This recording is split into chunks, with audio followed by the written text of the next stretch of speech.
When I was about 14 years old, I started experiencing a lot of symptoms that were kind of related to having like extreme migraines. So I had really severe headaches.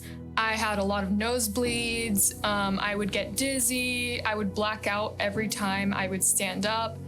And all of these started progressing around the time that I was about 14. I remember painting with my grandma January of 2019 and telling her that I think I need glasses because my eyesight wasn't really normal and I think I needed that.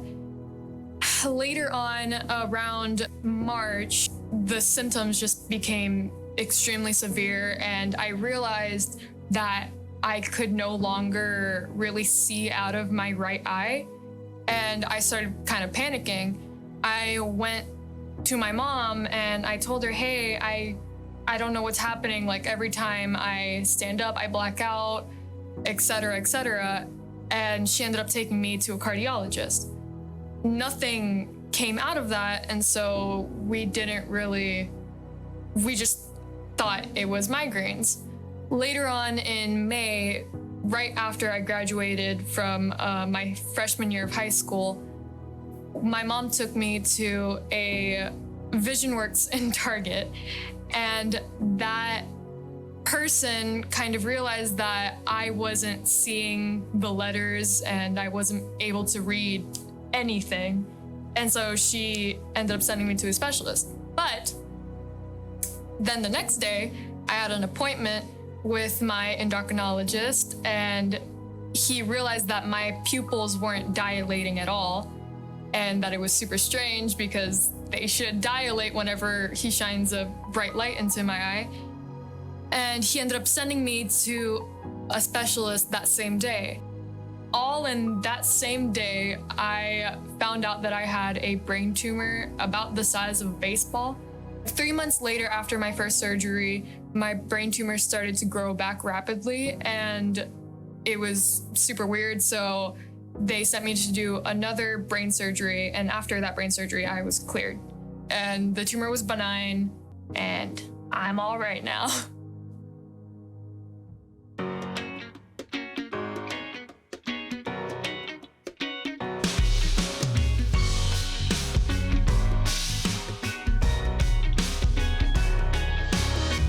I remember getting like my first easel when I was about 4 years old. And what really kicked it off was like when I was in 4th grade, my mom drew like a bunch of little SpongeBob designs on a little paper bag. And I was like, I want to be able to do that too. The flame kind of popped back up whenever I lost my vision because I realized that I was kind of taking it for granted. And I taught myself how to do art as a visually impaired person.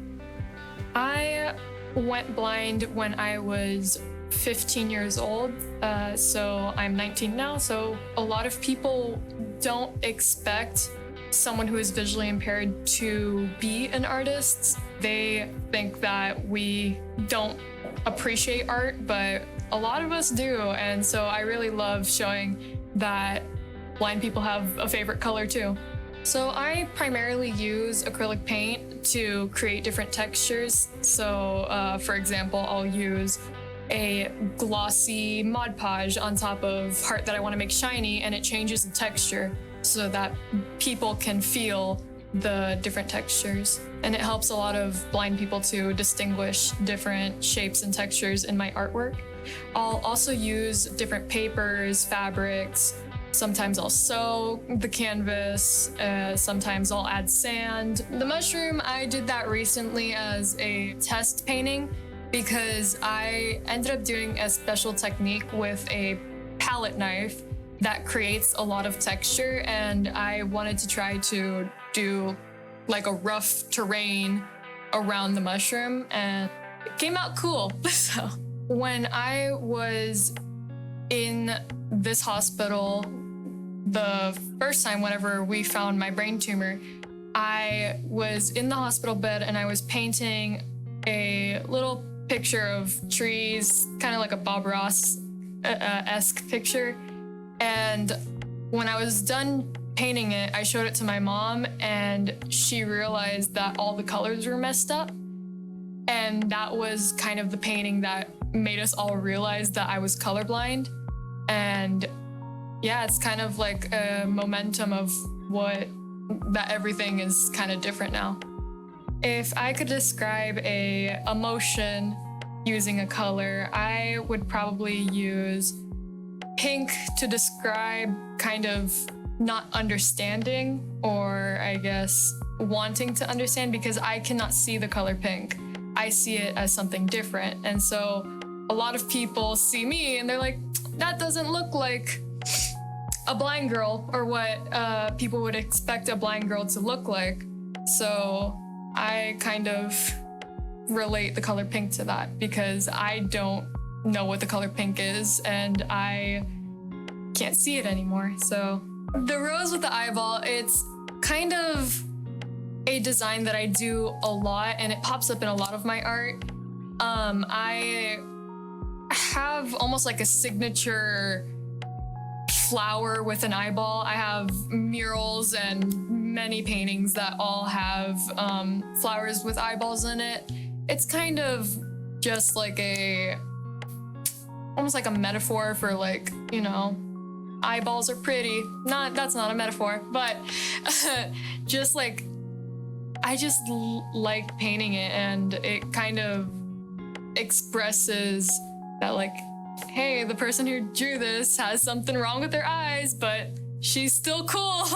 I had to kind of reteach myself how to just hold a pencil. Like, I had to reteach myself how to combine colors, and I taught myself all of like the techniques, and a lot of what I've taught myself is perception of a lot of colors, and a lot of my colors are all now mixed up. So I have to kind of label and memorize all of my paint colors and all of my pencils.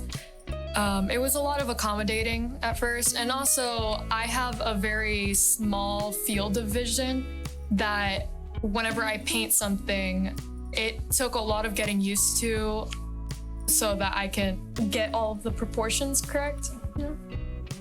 I think it's really important to show kids with a newfound disability, or just with a disability that they were born with, that they shouldn't live to what other people think they can and can't do. They should always try, because if you don't try, you're never gonna understand yourself and what your potential is. I think that people will learn that not every blind person is the same. Like I've mentioned, we don't all look the same, we don't all act the same, we all have different interests, and we can all do a lot more than people expect us to. It's scary. It is going to shape the person that you are for the rest of your life. You're gonna lose a lot of friends because of this. You're gonna lose so much because of this, but never give up, because it's hard, but you can always push through and you're gonna come out stronger. And don't listen to the people who tell you that you can't do something, or the people who invalidate you just because of a newfound disability, because I faced through a lot of discrimination of people being like, you're not actually blind, or you're playing it up, or just don't listen to those people. Push through and don't give up, because that's the worst thing you can do, is give up. I want to get into more art festivals and selling more art and making artwork more accessible to people who are visually impaired. My goal in life is to make an art museum that is fully for the blind, and anyone can come in and experience it the same.